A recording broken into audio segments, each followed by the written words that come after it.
حسبي ربي جل الله نور محمد صلى الله لا إله إلا الله. بسم اللہ الرحمن الرحیم. السلام علیکم ورحمۃ اللہ تعالی وبرکاتہ. خداوند قدوس کے لطف و کرم سے اور تاجدار دو جہاں علیہ التحیات و ثنا کی نگاہ عنایت سے نعمت ایمان کے صاحبان تلے زیارت الحبیب المصطفیٰ علیہ التحیات و ثنا کی اس مجلس النور میں آپ کی خدمت میں حاضر ہوں. اس کائنات حسنات میں سب سے بڑی حسنہ، سب سے بڑی نیکی دانائے سبل، ختم الرسول، مولائے کل، تاجدار دو جہاں، سیاح لامقام علیہ التحیات و ثنا کے روح زیبا کی زیارت ہے، بلکہ اس فضا میں سانس لینا ہے جس فضا میں میرے آقا و مولا، میرے سید و سردار، میرے ملجا و ماوا، سید الکونین علیہ التحیات و ثنا کی بشریت منورہ موجود ہے. اور یہ ایسی حقیقت ہے کہ اس حقیقت میں کسی صاحب ایمان کا بال برابر بھی اختلاف نہیں ہے. یہی تو وجہ ہے کہ یہ امت مسلمہ کے ہاں اتفاقی امر ہے اور اتفاقی عقیدہ ہے کہ غیر صحابی کے برابر نہیں ہو سکتا. یعنی وہ شخص جس نے اس فضا میں سانس لیا ہو ایمان کے ساتھ، جس فضا میں تاجدار دو جہاں صلی اللہ تعالی علیہ وآلہ وسلم کی بشریت منورہ موجود تھی، اس شخص کے برابر اربوں کھربوں انسانوں کی تقوی و طہارت بھری زندگی کبھی نہیں ہو سکتی. اس لیے کہ تاجدار دو جہاں صلی اللہ تعالی علیہ وآلہ وسلم کی بشریت منورہ کی فضا ایسی فضا ہے جس فضا جیسی اس کائنات میں کوئی فضا نہیں ہے. صحابی کون ہوتا ہے؟ الصحابی هو من لقی النبی صلی اللہ علیہ وسلم مؤمنا به ومات علی الاسلام. صحابی وہ شخص ہے جس نے ایمان کی حالت میں تاجدار دو جہاں صلی اللہ تعالی علیہ وآلہ وسلم سے ملاقات کی ہو اور پھر وہ نعمت ایمان کے ساتھ اپنی موت کے وقت تک موجود رہا ہو اور اسلام کی حالت میں ہی اس کی موت واقع ہوئی ہو. وہ شخص صحابی ہے. اس کے لیے محدثین نے اور علوم الاحادیث کے ماہرین نے یہ کلمات استعمال کیے ہیں کہ من لقی النبی، جس شخص نے نبی معظم صلی اللہ تعالی علیہ وآلہ وسلم سے ملاقات کی ہو. بادی النظر میں متبادر الی المفہوم، متبادر الی الفہم، یہ معنی ہے کہ اس سے مراد وہ شخص ہے کہ جو مؤمن تھا اور اس نے نبی دو جہاں صلی اللہ تعالی علیہ وآلہ وسلم کی مجلس نور میں شرکت کی ہے. یہ وہ شخص ہے جس نے نبی دو جہاں صلی اللہ تعالی علیہ وآلہ وسلم سے حالت ایمان میں گفتگو کی ہے. یا اس سے مراد وہ شخص ہے جس نے نبی دو جہاں صلی اللہ تعالی علیہ وآلہ وسلم کی جلوں میں مماشات یعنی چلنے کی سعادت نصیب ہوئی ہے. ہاں یہ لوگ موجود ہیں، یہ لوگ مفہوم ہیں، یہ لوگ مراد ہیں، مگر صرف یہی لوگ مراد نہیں ہیں. ملا علی قاری علیہ رحمہ فرماتے ہیں والمراد باللقاء ما هو اعم من المجالسہ والمماشا ووصول احدہما الی الآخر۔ یہ ایک فنی بحث ہے۔ جب فنی بحث کروں گا تو پھر فنی مباحث کے اعتبار سے گفتگو کروں گا، مگر یہ مجلس نور، مجلس محبت ہے۔ تاجدار دو جہاں صلی اللہ تعالی علیہ وآلہ وسلم کے عشق کی یہ مجلس النور ہے، اس میں کسی اور انداز سے بات ہے، مگر یہ بات میں اپنے سننے والوں کو عرض کر دوں کہ ہر لفظ کا میں ضامن ہوں، ہر کلمہ کی ثقاہت اور فقاہت کا میں ضامن ہوں۔ اس ملاقات میں وہ شخص بھی ہے جو ایمان کی حالت میں تھا، اور یہ بات ملحوظ رہے کہ میں صرف مومنین کی بات کر رہا ہوں۔ اس ملاقات کرنے والے سے مراد وہ شخص بھی ہے جس نے نبی دو جہاں صلی اللہ علیہ وآلہ وسلم کی صحبت بابرکت سے فیض حاصل کیا۔ اس سے ملاقات سے مراد وہ شخص بھی ہے جو نبی دو جہاں صلی اللہ تعالی علیہ وآلہ وسلم کی رفاقت میں اور صحبت میں کسی جہاد میں شریک ہوا۔ اس سے مراد وہ شخص بھی ہے جس نے نبی دو جہاں صلی اللہ علیہ وآلہ وسلم سے ملاقات کی ہو۔ ہاں یہ مراد ہے، مگر صرف یہی نہیں، اس سے مراد وہ شخص بھی ہے جس کو خبر بھی نہ تھی کہ یہ نبی دو جہاں صلی اللہ علیہ وآلہ وسلم ہے، اور میرے آقا کا چہرہ نور بھی اس جانب نہیں تھا، میرے آقا کی پشت انور تھی، اور اس گزرنے والے مومن کی نظر میرے آقا کے چہرہ پر نہیں پڑی، میرے آقا کے سینہ اقدس پر نہیں پڑی، میرے آقا کی زلف عنبری پر نہیں پڑی، میرے آقا کی چشم مازاق پر نہیں پڑی، میرے آقا کے دست ید اللہ پر نہیں پڑی۔ اس کی نظر بے خبری میں، خبرداری میں نہیں، بے خبری میں اس کی نگاہ میرے آقا کے ناخن پا پر پڑ گئی، میرے آقا کے پاؤں کے تلوے پر پڑ گئی۔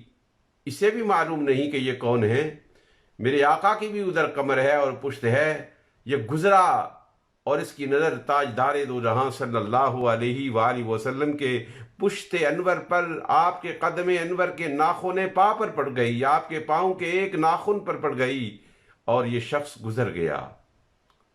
اس شرف سے یہ بھی مشرف ہو گیا۔ ہاں گھر سے کسی اور کام کے لیے آیا تھا، اپنے چھوٹا سا بچہ تھا، ابھی اس نے ہوش و حواس بھی نہیں سنبھالے تھے، ابھی اس کو تمیز بھی نصیب نہیں ہوئی تھی، ابھی اس کو شناخت بھی نصیب نہیں ہوئی تھی۔ اس کا باپ اس کو اپنی گود میں اٹھا کر میرے آقا کی بارگاہ میں حاضر ہوا، تاجدار دو جہاں صلی اللہ علیہ وآلہ وسلم کی نگاہ اس پر پڑ گئی، یا اس کی نگاہ میرے آقا دو جہاں صلی اللہ علیہ وآلہ وسلم کے بدن انور پر پڑ گئی، یہ شخص بھی اس شرف سے مشرف ہو گیا۔ یہ بات تو اور ہے کہ اس کو صحابی کہا جائے گا یا صحابی نہیں کہا جائے گا، مگر تاجدار دو جہاں صلی اللہ علیہ وآلہ وسلم کی ذات اقدس کے انوار کے اقتصاب میں یہ شخص بھی شامل ہے۔ کیوں؟ دوستو، دنیا نے میرے آقا کو سمجھا ہی نہیں ہے، کائنات والوں نے نبی دو جہاں صلی اللہ علیہ وآلہ وسلم کی ذات پر انوار کو سمجھا ہی نہیں ہے، اور یہ سمجھے بھی کیسے؟ سمجھ میں وہ آنے والے ہی نہیں کہ مجھے نہیں، آپ کو نہیں۔ سیدنا صدیق اکبر رضی اللہ تعالیٰ عنہ کو میرے آقا نے یہ ارشاد فرمایا تھا، یا ابا بکر الصدیق لم یعرفنی حقیقتا سوا ربی۔ ابو بکر، تم میرے ساتھ رہتے ہو، تم میرے غار کے ساتھی ہو، تم میرے حضر کے ساتھی ہو، تم میرے سفر کے ساتھی ہو، تم میری جنگ کے ساتھی ہو، تم میرے امن کے ساتھی ہو، تم ہمہ وقت میری صحبت سے فیض پانے والے ہو، کہیں یہ نہ سمجھ لینا کہ تم نے میری حقیقت کو پہچان لیا ہے۔ میری حقیقت کو میرے رب کے سوا کوئی پہچان سکتا ہی نہیں۔ تاجدار دو جہاں صلی اللہ علیہ وآلہ وسلم کی بشریت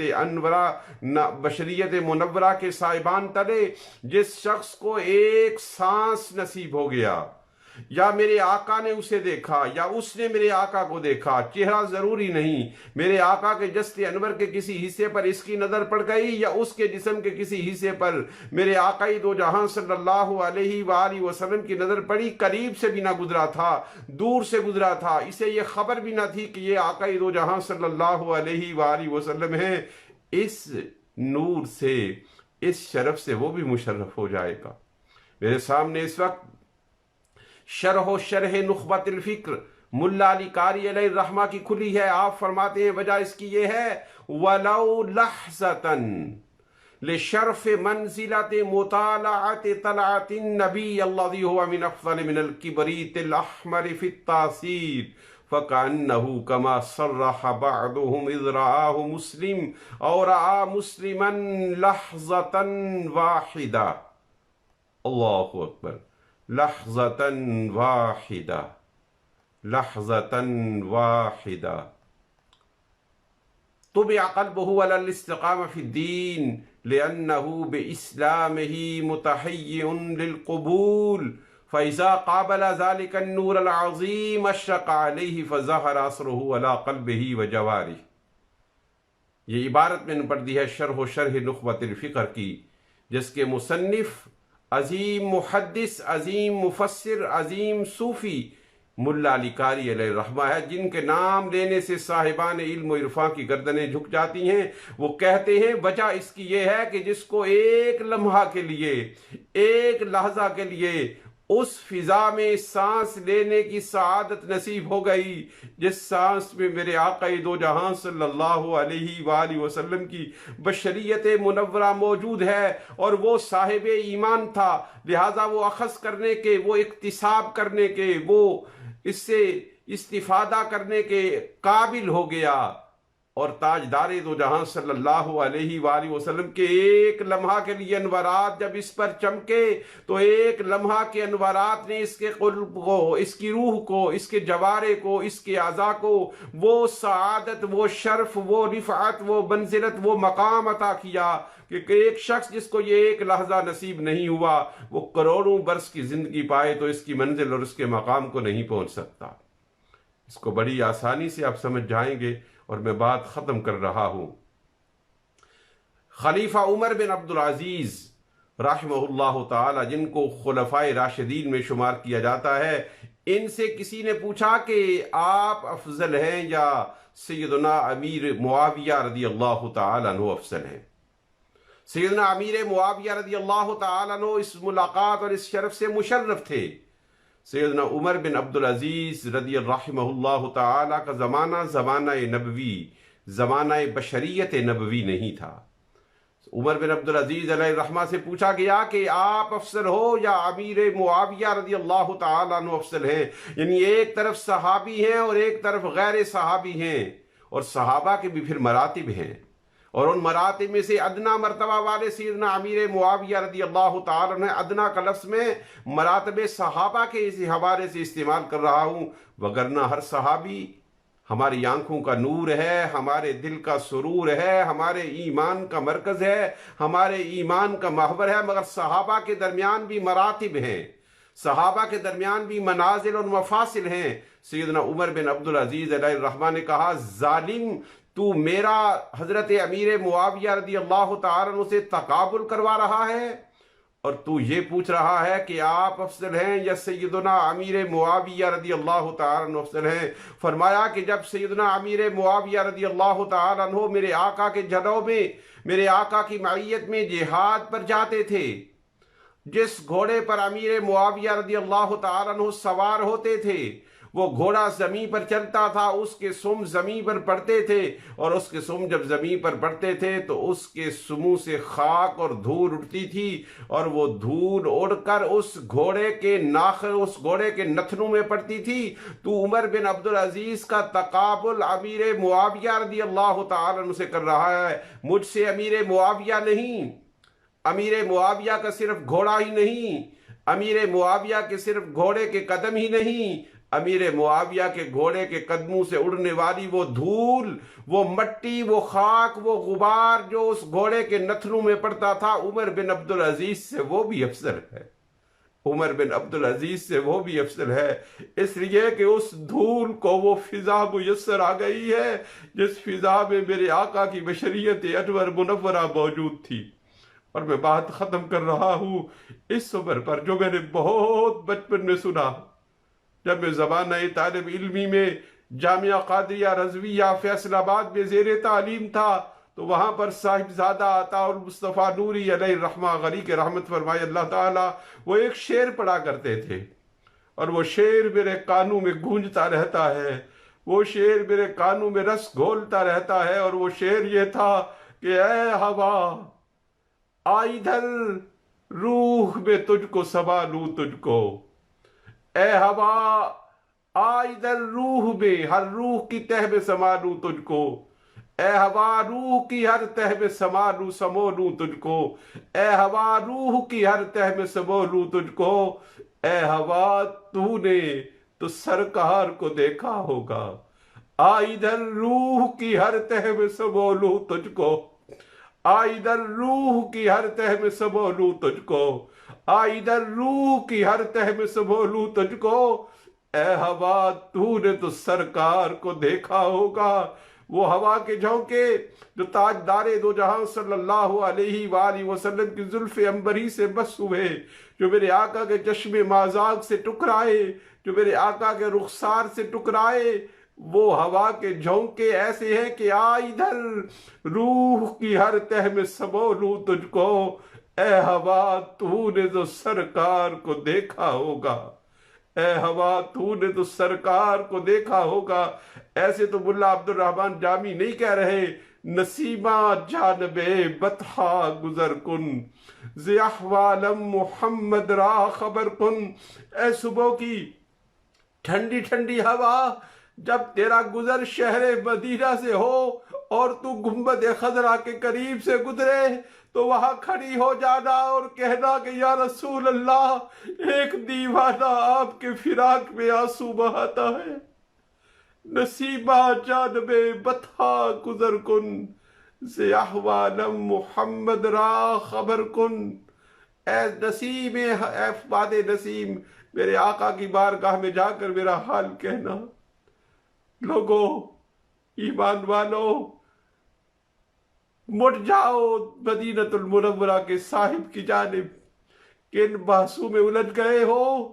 تمہیں رب ذوالجلال نے وہ محبوب دیا ہے جس محبوب کی ایک جھلک دیکھنے کے لیے سدرۃ المنتہا کے فرشتے کروڑ برس سے سدرۃ المنتہا پر موجود تھے، منتظر تھے، اس لیے کہ مدینے کا چاند یہاں سے گزرے گا تو ان کی ایک جھلک دیکھ لیں گے، جس کو قرآن نے کہا اذ یغشی السدرۃ ما یغشی۔ تم غافل ہو گئے ہو، اپنے دلوں سے نقابوں کو ہٹاؤ اور اس مدینۃ المنورہ کے نہیں، کائنات کے چاند کے انوارات سے اپنے سینوں کو منور کرو۔ میں اسی بند پر اور اسی شعر پر اپنی معروض کو ختم کرتا ہوں کہ آ ادھر، روح کی ہر تہ میں سمو لوں تجھ کو، اے ہوا تو نے تو سرکار کو دیکھا ہوگا، اے ہوا تو نے تو سرکار کو دیکھا ہوگا، اے ہوا تو نے تو سرکار کو دیکھا ہوگا، اے فضا تو نے تو سرکار کو دیکھا ہوگا۔ ساتھیوں، اجازت دو، پھر ملاقات ہوگی۔ زیارت الحبیب المصطفیٰ علیہ التحیۃ والثناء، اور یہ ویڈیو اس گروپ میں شیئر ہو جائے گا۔ جو لوگ اس گروپ میں شامل ہونا چاہے وہ اس لنک پر جائیں، اس ویب سائٹ پر جائیں جس کا ایڈریس اس کے ساتھ ہی دے دیا جائے گا، اور از خود اس لنک کے ذریعے اس گروپ کے اندر شامل ہو جائیں۔ اس گروپ میں صرف بات زیارت الحبیب المصطفیٰ علیہ التحیۃ والثناء ہوگی۔ اس بھٹکے ہوئے آہو کو پھر سوئے مدینہ لے جانا ہے۔ السلام علیکم ورحمۃ اللہ تعالی وبرکاتہ۔